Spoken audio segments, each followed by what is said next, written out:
예루살렘 박물관에 있는 예루살렘 모형을 통해서 예루살렘이 어떠한지에 대해서 크게 알아봤습니다만 중요하게 여겨지는 이 부분별로 알아봤습니다.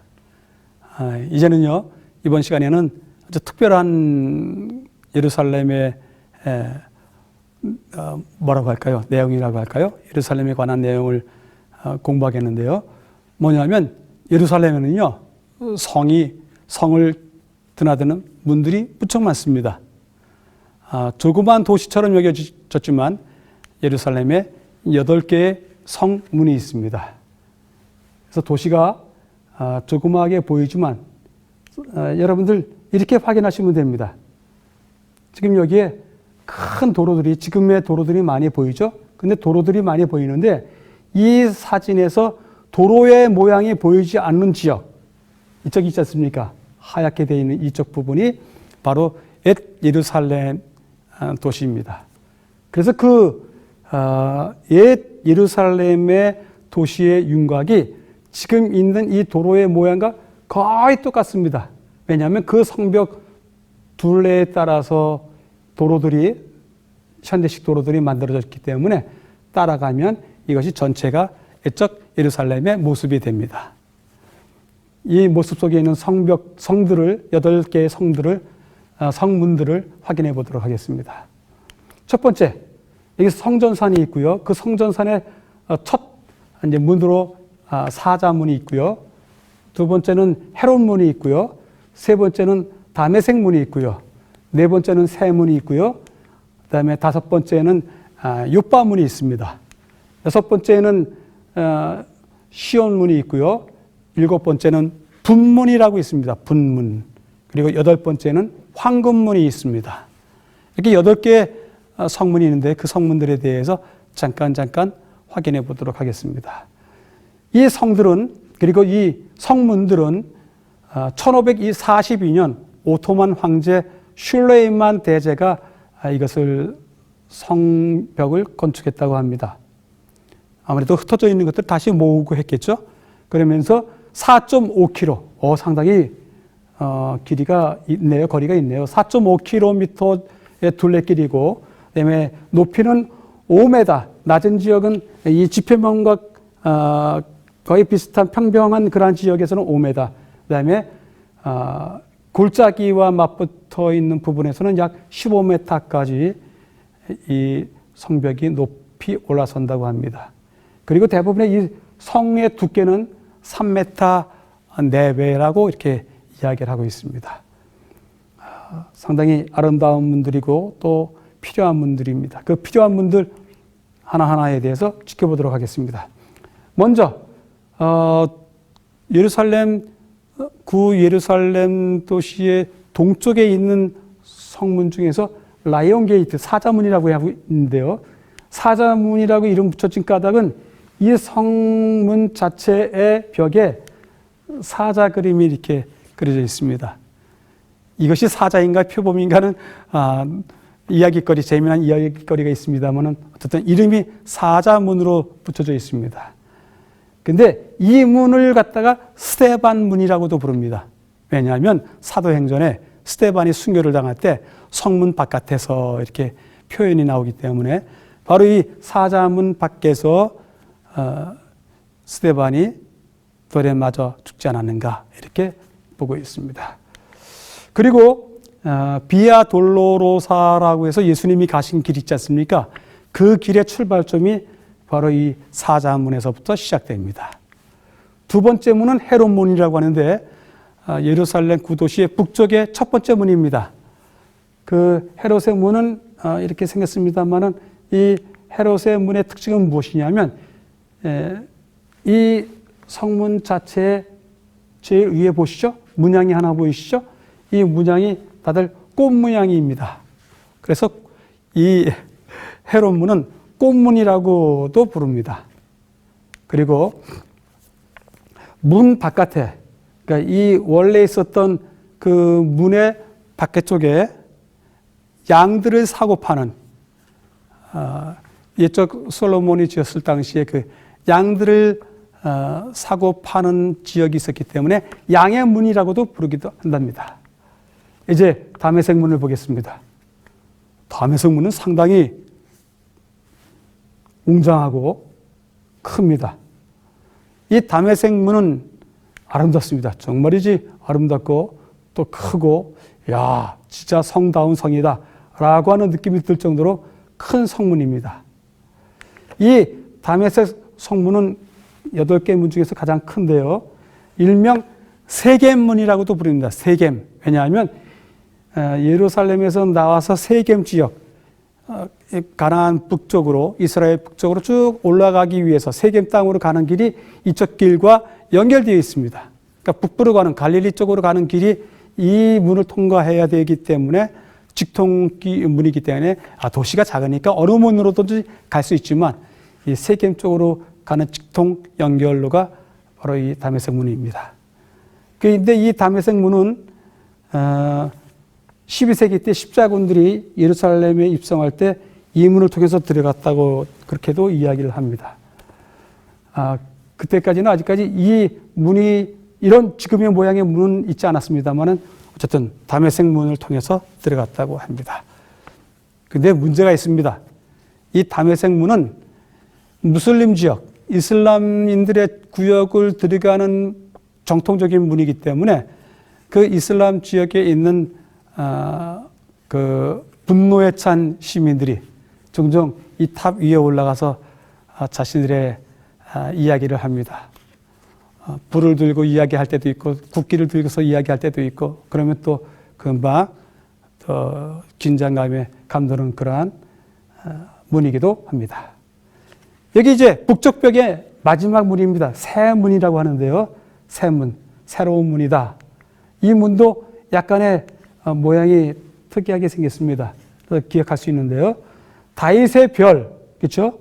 다윗의 별이 여기에 새겨져 있습니다. 이 문 자체에 다윗의 별이 새겨져 있기 때문에 이 문에 대한 특별한 기억을 할 수 있습니다. 새 문입니다. 그리스도인 구역으로 들어가는 그 직통문이기도 합니다. 글쎄요, 다윗의 별이 이때에도 이 성벽이 개축될 때에도 슐레이만 대제가 그것을 허락했나 보죠. 그래서 다윗의 방패가 그려져 있습니다. 가장 아름다운 문입니다. 너무너무 조그맣니다. 그러나 이 조그만 문으로는 사람들이 왕래하고요. 이 옆쪽으로 이 문의 왼쪽이겠죠? 왼쪽으로 아주 커다랗게 열려 있기 때문에 그쪽으로 지금 많은 차들이 다니고 예전에도 그랬습니다. 이 요바문은 또 어딜까요? 이것은 서쪽 지역에 있는 성벽의 서쪽 지역에 있는 유일한 문인데 이 문을 통해서 요바 쪽으로, 즉 지중해 쪽으로 가는 방향을 잡을 수 있다 해서 요바 문으로 해놨습니다. 이 요바 문은 작지만 가장 많은 차량들과 사람들이 왕래하는 곳입니다. 왜냐하면 이 요바문은 지금 신도시들, 그 예루살렘의 신도시 구역들, 그 구역들과 연결되는 문이기 때문에 아주 많은 사람들이 왕래하고 있습니다. 서쪽 벽에 있는 유일한 문입니다. 이제 시온문이 또 있습니다. 남쪽에 문이 2개 있는데 하나는 시온문인데 이 문은 뭐죠? 상처들이 상당히 많죠. 다 전쟁 때 있었던 6.1 전쟁 때 있었던 상처들입니다. 이곳에서 요르단 군인들하고 이스라엘 군인들이 아주 치열하게 싸움을 벌였습니다. 그래서 여전히 지금도 그 상처가 남아 있는데요. 다윗 문이라고도 합니다. 왜냐하면 요 문 바로 성에서 이 문을 통과해서 나오면 다윗 왕의 가묘가 있습니다. 그래서 이것을 갖다가 다윗의 문이라고도 부릅니다. 참 전쟁의 흔적이 있었다고 했는데 여전히 지금도 가면은 마음이 아프기도 합니다. 좀 이상한 문이지만 덕문이라고 하는 것이 있습니다. 분문, 분문 우리나라 말로 해석이 되어야 될 것 같습니다. 분자가 다름이 아니라 똥분이라는 뜻입니다. 그러니까 해석을 직접 하면 똥문이라고 하는 것인데 왜 똥문이라고 하는 이름이 붙였냐면 예루살렘에 있었던 모든 그 예루살렘 구도시에 있었던 모든 쓰레기들 있지 않습니까? 성전에서 나오는 쓰레기들, 그다음에 살면서 나오는 쓰레기들, 그러한 쓰레기들이 이쪽 문을 통해서 나가서 흰놈의 골짜기에서 태워집니다. 버려지고 태워집니다. 그렇기 때문에 이쪽 문들이 오물을 내다 버리는 문이었기 때문에 덩게이트, 분문이라고 불려지게 되었습니다. 근데 이 문이 아주 중요한데요. 지금은 아주 중요한데요. 이 문을 통해 들어가면 곧바로 유대인 구역이고 그다음에 통곡의 벽, 서쪽 벽을 우리가 만나볼 수 있습니다. 아주 가깝게 있습니다. 그래서 이 문은 그런 입장에서 중요합니다.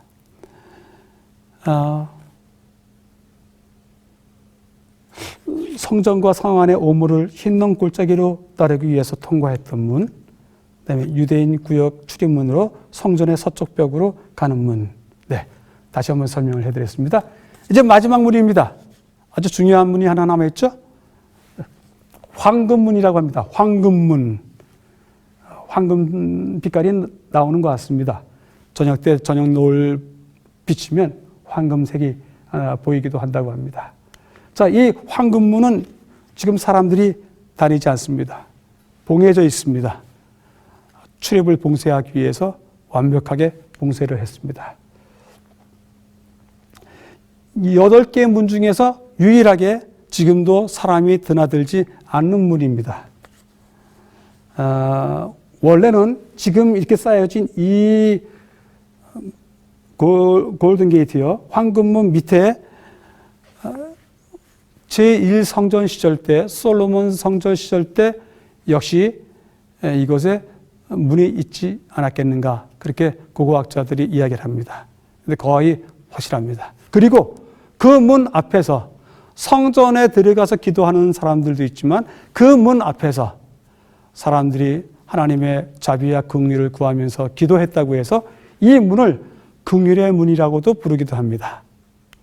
그러지 않습니까? 꼭 성전에 들어가서 아니더라도 이 성전 들어가는 문에 기대서 그 문이 열리기를 기다리면서 아니면 닫혔으면 거기에 기대서 기도를 했던 것입니다. 이것은 또 동문이라고도 부르고요. 왜냐하면 구도시의 동쪽에 있기 때문에, 동쪽 가운데 있기 때문에 동문이라고도 부르고, 사도행전에서는 미문이라고도 부르기도 했습니다.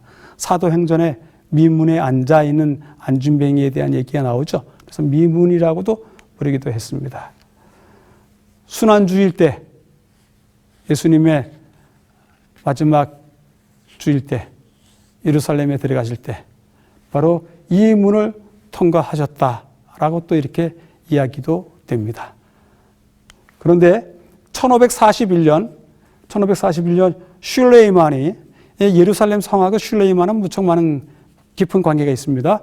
이 슐레이만이 오토만 제국의 황제였었는데요. 슐레이만이 유대인들의 이야기를 들었어요. 유대인들의 전승을 하나 들었는데 무엇이냐면, 유대인들이 이때 무슨 얘기를 하고들 있었냐면, 예전부터 내려왔던 얘기지만 1514년에 무슨 얘기를 했냐면, 메시아가 오실 때, 또 하나님께서 오실 때 이쪽 문을 통해서, 동문, 이 황금문을 통해서 오실 것이다 라고 하는 이야기를 슐레이만이 들었습니다. 또 유대인들이 그때 그런 이야기를 아주 보편적으로 했었습니다. 그렇기 때문에 이 슐레이만이 그 이야기를 듣고서 그것을 막고자 이 문을 완전히 봉했다고 합니다. 예루살렘 문 어디로 들어갔다가 어디로 나오든지 그 출입을 통해서 우리는 예수님의 발자국 소리를 들을 수 있습니다.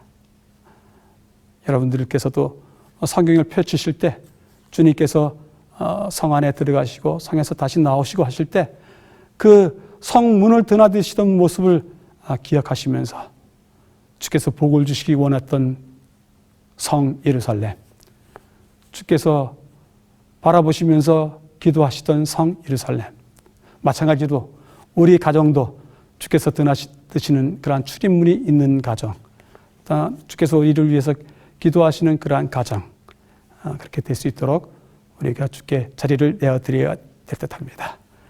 다음 시간에 더 예루살렘 성을 걷도록 하겠습니다.